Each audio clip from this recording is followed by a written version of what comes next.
You know the vibes. Welcome back to another episode of the Hoop Genius podcast brought to you by NBA 2K25. It's myself, Mooncey, alongside me as always, the three-time NBA champion, Mr. BJ Armstrong. BJ, how you been, brother? It's all love, bro. We are now fully invested into the season.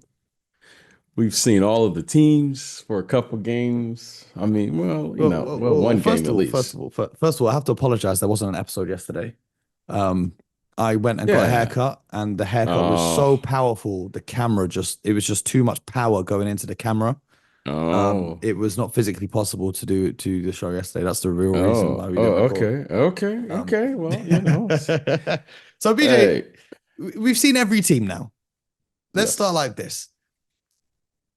What's your standout takeaway aside from the greatness of the Boston Celtics that you can take away from every team's first game this season?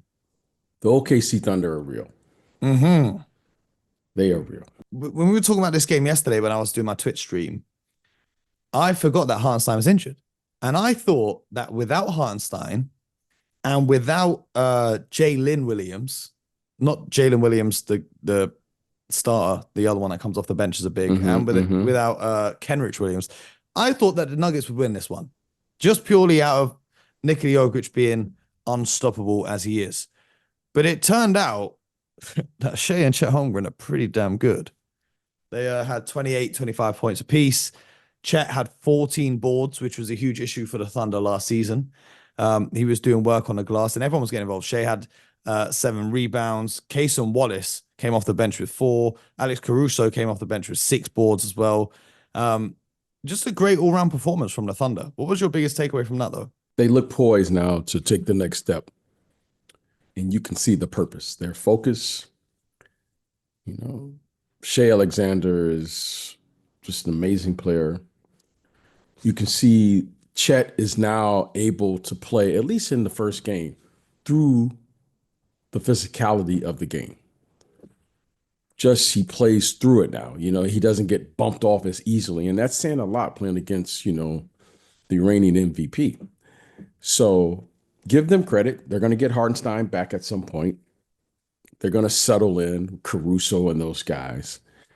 And, just a matter of time before, Jalen Williams begins to start doing his thing offensively. He showed some And flashes. He showed some flashes. yes, Couple no, buckets he, there. he You know when you see a couple buckets go down, and you're like, damn, you really hit yeah, that?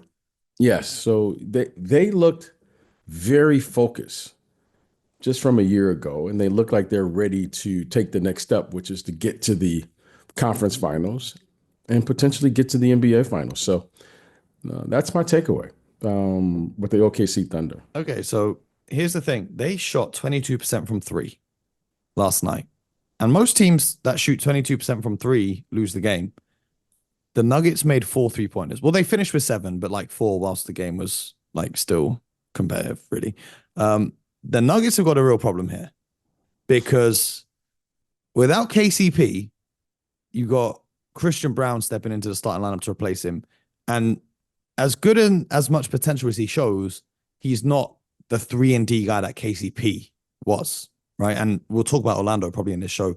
They were wreaking havoc on Jimmy Butler and the Miami Heat. Even though KCP didn't hit no threes in that game, he was still wreaking havoc defensively. But Right. Christian Brown going 0 from 3, Aaron Gordon 0 from 1, Michael Porter Jr. 3 from 10, Nikola Jokic 1 from 3, Jamal Murray 2 from 5. Off the bench, Russell Westbrook 1 from 6. He was the only bench player to even hit a 3 for the Nuggets. Without the shooting, right? Because you've got Jokic, you can create all these advantages, but it doesn't matter how many advantages he creates if you can't knock down the shots. Jokic finished with a triple double as he usually does. But credit to Chet Holmgren, really, because he limited him to just 16 points. And there was a possession there where he blocked him, and I was like, wow, okay, he's out for revenge this year. But I'm worried about the Nuggets based off of that first game. Are you? Well, I've been worried about the Nuggets or concerned about the Nuggets since Jeff Green, and Yeah, I yeah, always yeah, get yeah. his name. I get his name Bruce mixed up. Brown, not Bruce Bruce Brown. Bowen, who Yeah, played in the I early always say Bruce Brown. 2000s. Sorry, sorry, Bruce. I always get your. I don't know why. It's just like it's just stuck in my head. Bruce Brown and Jeff Green to me, that was my signal. You just can't let those guys walk out because of the significance. I know they were coming off the bench, but they were extended starters. They were closing games with those guys. Okay. And it's also the intangibles Yeah, as well. yeah, That like a locker room guy like Jeff Green, and then a hustle player like just Bruce Brown. Not saying that the new guys don't hustle, but there's no, levels no. to There, this. it's just There's levels to this. it was a great fit for them. The versatility, the looks, it allowed them to play with the flexibility. You need to go small because Bruce Brown plays like a power forward, and he's only what 6'3" or He's something. I either mean, he just guard. yeah, he can guard, he can defend. He was making big shots, and he had the trust of the coaching staff to close games out. And he complimented Jamal Murray, Caldwell Pope. They just had it. It fit.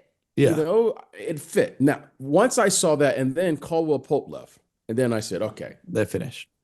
well, I'm not saying they're finished because I you always think have Jokic, yeah, but I don't think they have the depth with this group. I think with the Western Conference being as good as it is, it's going to take serious work from Jokic because he's carried worse teams than this to the playoffs before. But to ask him to carry them to the playoffs and then to a championship, that's a big ask. But do you know what did make me smile last night?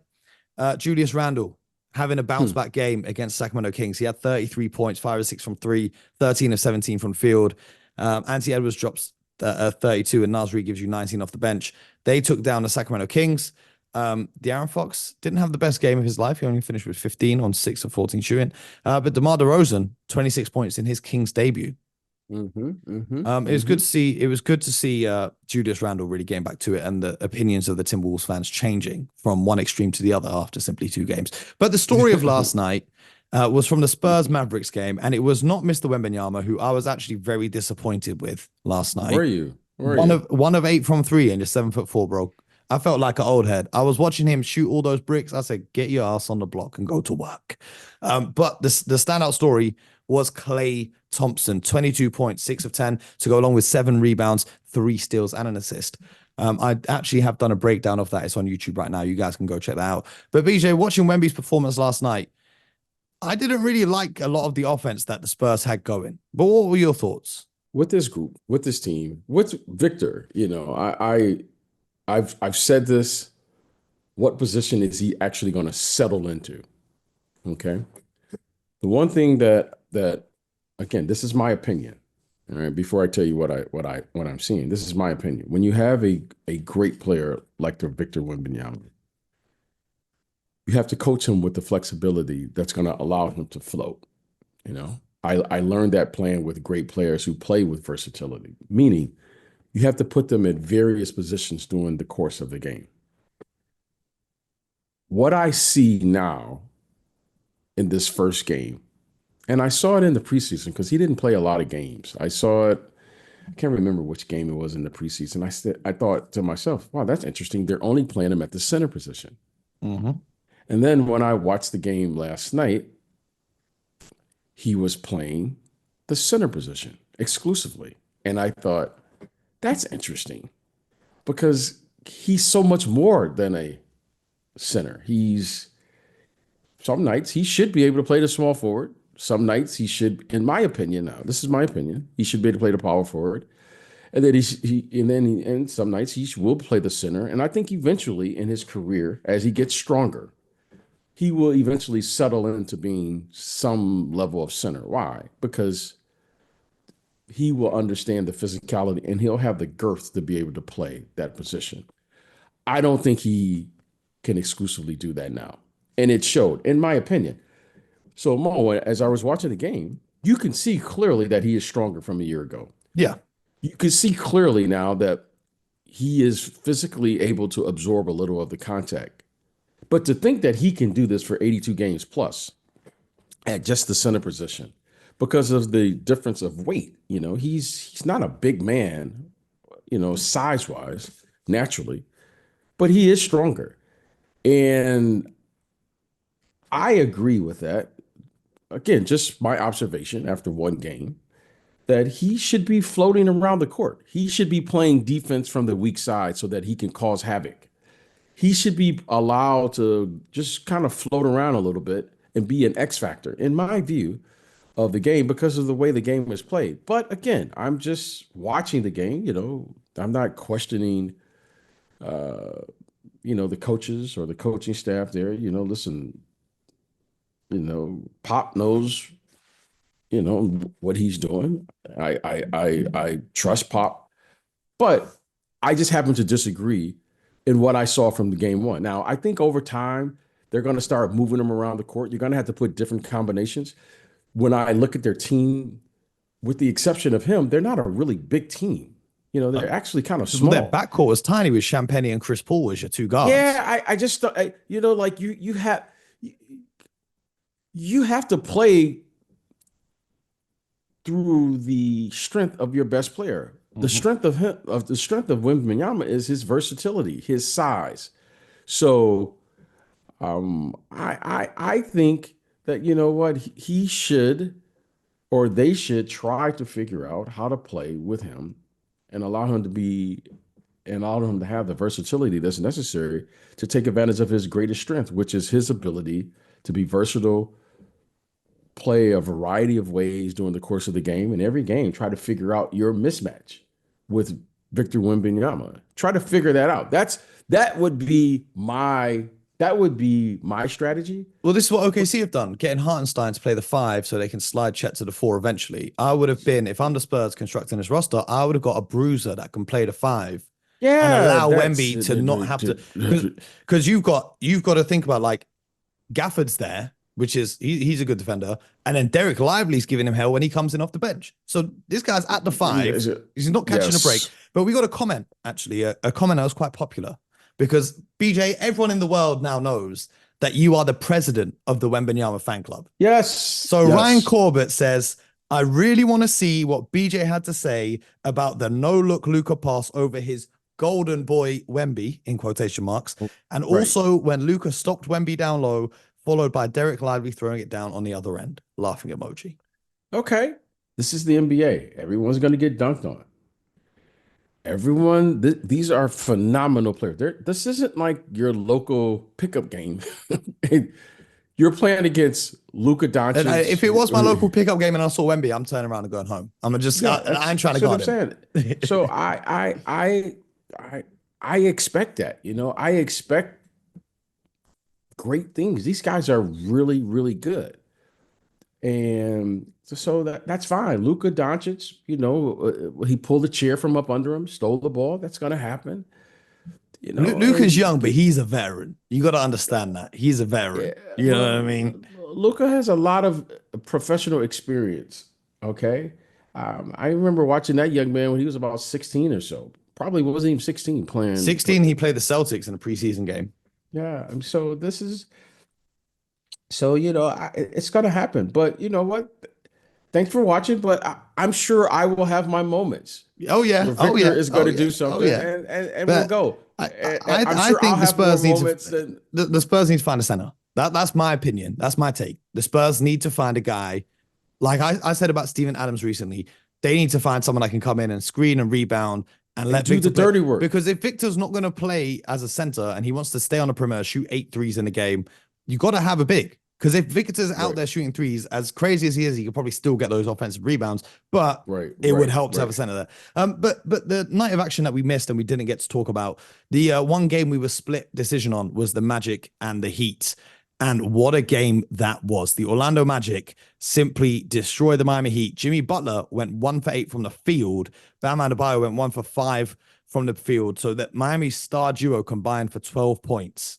And, Jalen Suggs and Kentavious Caldwell-Pope were giving Jimmy Butler hell. And Paolo Banchero, 33 points, 11 rebounds in a masterful performance. I think I picked the Heat during this game. Yes, you did. Yeah, yes, I'm now up 3-0 on our predictions, but we're not going to talk about that. But Franz Wagner improved 3-ball as well, shooting 50% from 3. The Orlando Magic are here, and this is what I said before the game. They're just hungry. They're out to make a statement. KCP, their new signing, went 0 from 5, and that just didn't matter. They steamrolled the Miami Heat. Gary Harris gave them 18 off the bench. Anthony Black gave them 10 off the bench. Mo Wagner gave them 7 off the bench. I was very impressed with Orlando. And if the Eastern Conference aren't worried, the Magic could end up as a top 4 seed. Do you agree? This Orlando Magic team, they're young. Their best player is really coming into his own. Banchero is, he's here. He is a especially on the offensive end, right? He can score. He can score the basketball. Now you see him being able to take on the double teams and he's passing. I mean, he had a beautiful pass there during the course of that game where you just said, okay, he's now dictating on the offensive end. Uh, you like what you see. Then they start adding veterans like Caldwell Pope. He doesn't have to shoot well, but he contributes to the game. I mean, that backcourt, okay, no one's talking about it, but let's talk about it a little here. Let's give it 30 seconds worth of love. Caldwell Pope and Suggs. Those are two all defensive players in the backcourt, Arguably, they're just as good as your backcourt, Mo, as far on the defensive end. This is the blueprint. Two guards that can guard and don't have to be hidden when you're playing. Okay. It's crazy, Now, BJ. But this theory of having players that can play defense might actually work in the NBA. Who knew? Yeah, I mean, you have without question the Celtics.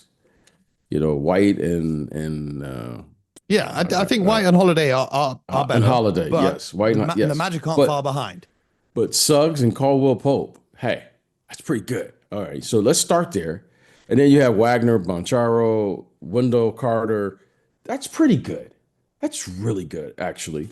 And then you start bringing Gary Harris and these guys off the bench, Cole Anthony and these guys, Mo Wagner, and you start looking around going, okay, this team is not bad.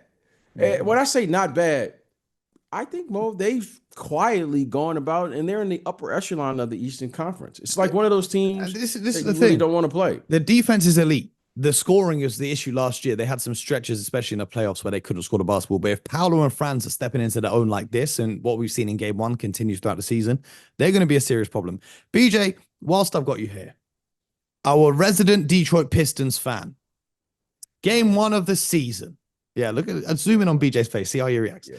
Game one of the season. How the hell is your team getting a technical violation for having 6 players on the basketball court? Explain this to me.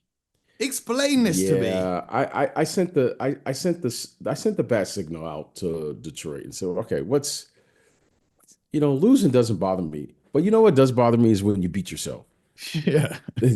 Okay. And to be fair, it wasn't a blowout. It was a close enough game. No, it was a close game.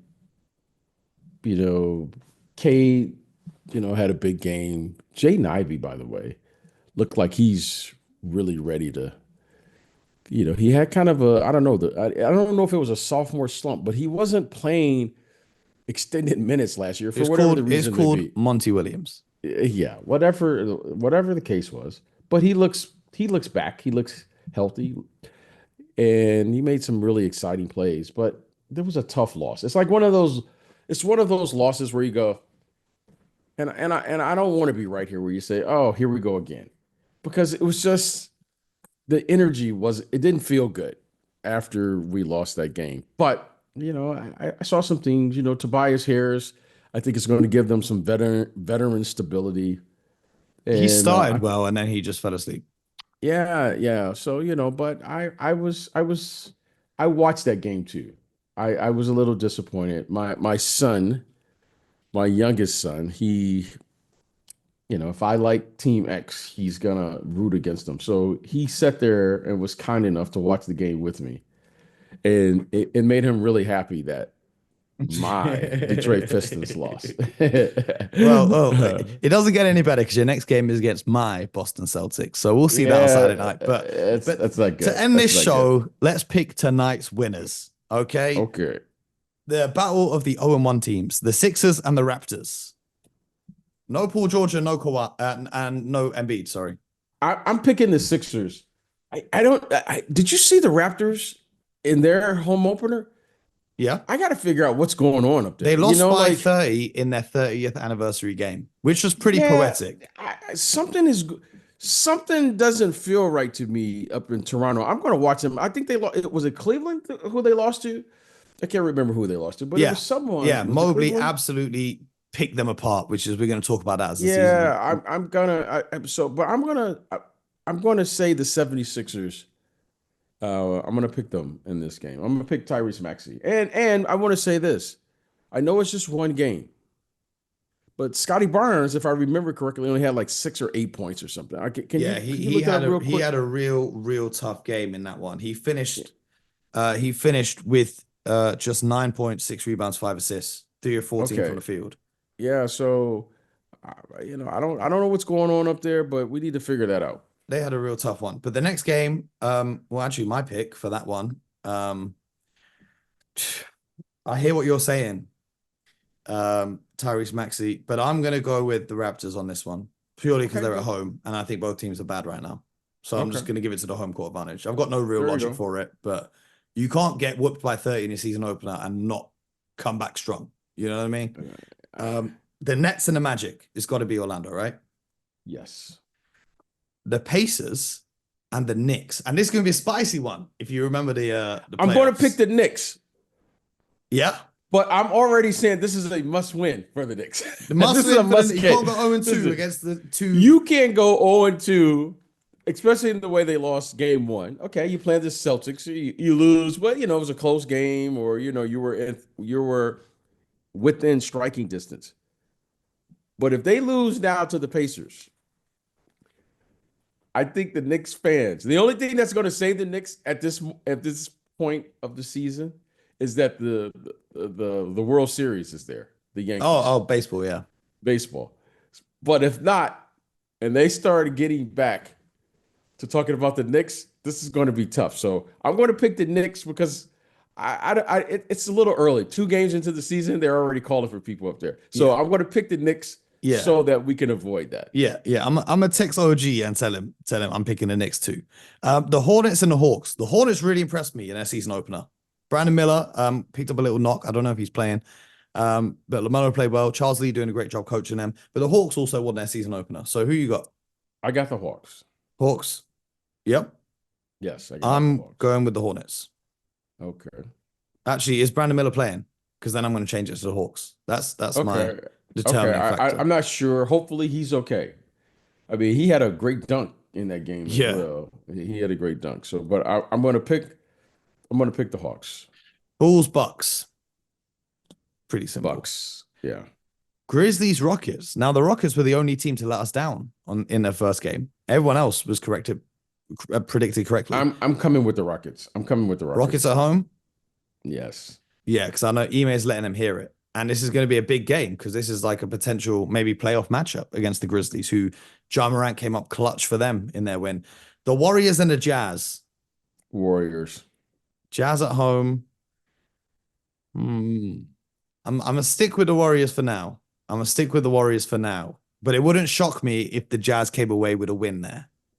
It would not shock me. The Pelicans and the Trailblazers. I'm going to go with the Pelicans. And then the Suns and the Lakers. Suns. Suns have been here for a couple days now. And Kevin Durant, he's a pro. He's a pro. And why I say that is because Devin Booker didn't have a great game. And he's a great player. Great players don't have back-to-back bad games. So Devin Booker is going to have a big game. KD is going to be KD. And I think Budenholzer, Coach Bud, I think he's, I watched them a little bit in the preseason. They look better. They look more organized to me than a year ago with this group and what they're doing on both ends of the court. So I'm going to pick the Suns. I'm picking the Lakers.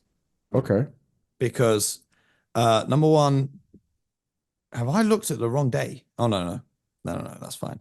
Yeah. No. So the reason I'm looking at the wrong day is the Suns are playing a back-to-back, Lakers and then the Mavs, right? Okay. And we know the rivalry, well, not even a rivalry because Luka whooped their ass, but we know the little bad blood between Booker and Luka. I think that they're going to be maybe conserving a little bit of energy because they want to make a statement against the Mavericks, but also the Lakers are at home. I know a little bit about some of the guys on the Suns. They in LA. I don't know if they're going to be fully focused. Also, Anthony Davis. I don't think that the Suns have an answer for Anthony Davis, especially if JJ goes to the lineup with Anthony Davis at the 4, and then KD's got to guard Anthony Davis, which is like, I'm not saying he can't do it, but it's going to be a little bit taxing on KD. I'm going to go with the Lakers in this one. Okay. Listen. I can't argue any of that. I mean, it's early in the season. You and I are having fun right now. You can't argue any of that. If AD plays like he played in the first game Yeah. and he plays big, like I don't, there aren't too many answers for Anthony Davis when he plays like Anthony Davis.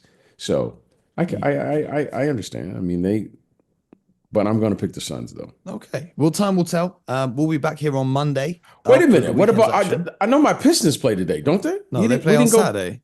No, Oh they no, yeah, they're playing the Cavs, and we both said Cavs and didn't even discuss it because they're playing the Cavs.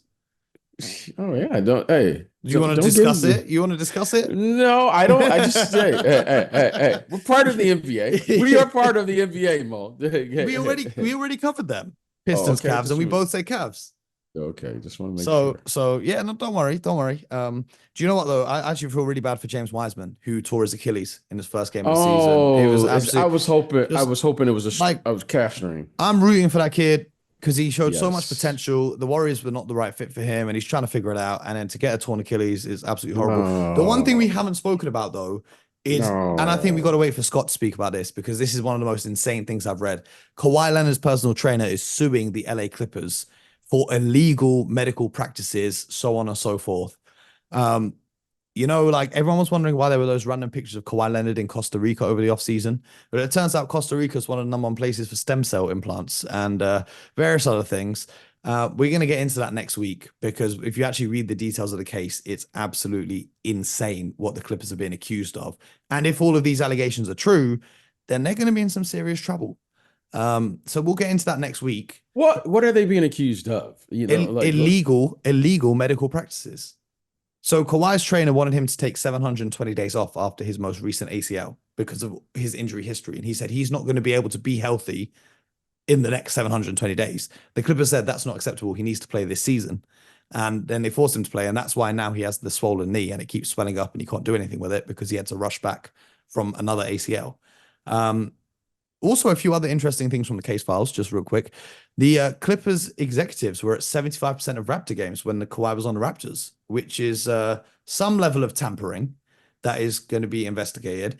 The guy who's accusing the Clippers has agreed to fully cooperate with the NBA in any investigation, aka he's snitching big time. So if you're going to sue the team that's owned by Steve Ballmer, the richest owner in the NBA, you got to have something. Because in a court case, I'm trusting Steve Ballmer's lawyers. So you got to have something concrete if you're going to go up against them. So it's going to be very interesting to see how all of this plays out. Here we are, 2 games or 1 game to the season, and we're already off the court. It's chaos. It is legit. If this is all true, I don't know what's going to happen with the Clippers, but it is absolutely insane. Maybe they traded away all of their future draft picks because they knew at some point those draft picks would be taken away from them anyway as a punishment. Because how can the league discipline the Clippers? They got no draft picks. Also, talking about the Clippers, that wall that they built in their new arena forced. I've never seen KD miss 2 free throws in a row. That wall they got something there with that. This is the new light the beam. This is the new gimmick for this season. That wall, the fans were going crazy. I liked it. Okay, we're 1 game into the season. We've already gone there. We got to get back on the court. It was fun. It was on the court. KD was on the court missing free throws. Devin Booker missing free throws because there's a wall of Clipper fans in front of them going wild. I liked it. I like what they did. Whenever you go into an arena, the first thing you do as a player, okay, and all players will appreciate this, is you have to get your surroundings. You have to get your spatial awareness, if you will. Mm-hmm. And here in America, and I don't know so much in Europe or other places, they have these domes, these dome-like structures. Yeah. Where it's very tough to get your surroundings because players like to play in these intimate settings, because this is why in the bubble everyone shot the basketball so much better because well, first of all, there's no distractions. Excuse me, behind the hoop, but also the depth perception. Yes, that's what that was. Yeah, the depth perception in the bubble was so everyone's like the bubble's the best basketball we've ever seen, and I'm like, well, of course it is. They're playing in an empty gym. Have you ever seen NBA players in an empty gym? They don't miss. But when you're playing in a small, intimate place, your depth perception, because you can pick up the rim faster. Yeah, it's crazy. Yeah, but one of the things that's really tough to do is where there's a verticality. Yeah, Verticality. they've made the seats steeper I in the haven't seen, Sixers yeah, I arena. haven't seen the newer, but the most difficult thing is where it's a vertical because Yep. you can't get the depth just quite right, And you know, when is you're the shooting. fans are like basically vertical and they're all moving and waving towels and all of that. Yeah, And it's and just throwing you off. yeah, it's you're seeing that in the glass as you're shooting. Okay. Now you will adjust to it, you Yeah. know, but your first time, it's always tough.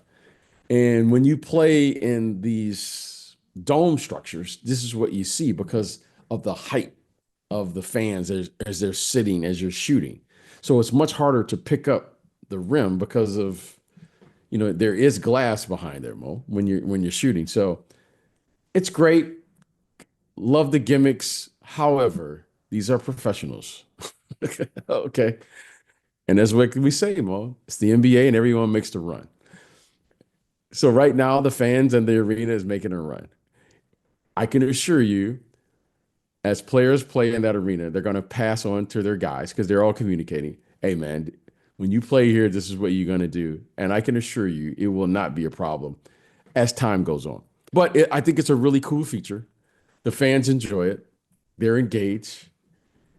And they are the reason, or at least they believe they are, that KD missed two free throws. You know, so it's cool. We're talking about it. So let's go with it. Wink, wink.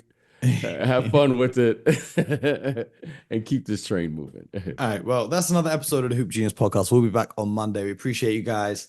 Hopefully, you guys are adjusting to the new release time in the afternoons, and we're going to keep it rolling all season. If you haven't yet, go to the Hoop Genius YouTube channel. You can see the breakdown of Klay Thompson and his debut with the Mavericks. You can also find a breakdown of the Celtics and Knicks season opener, which is like a 17-minute in-depth film breakdown. So if you really love basketball, I think you'll like these videos. So check those out.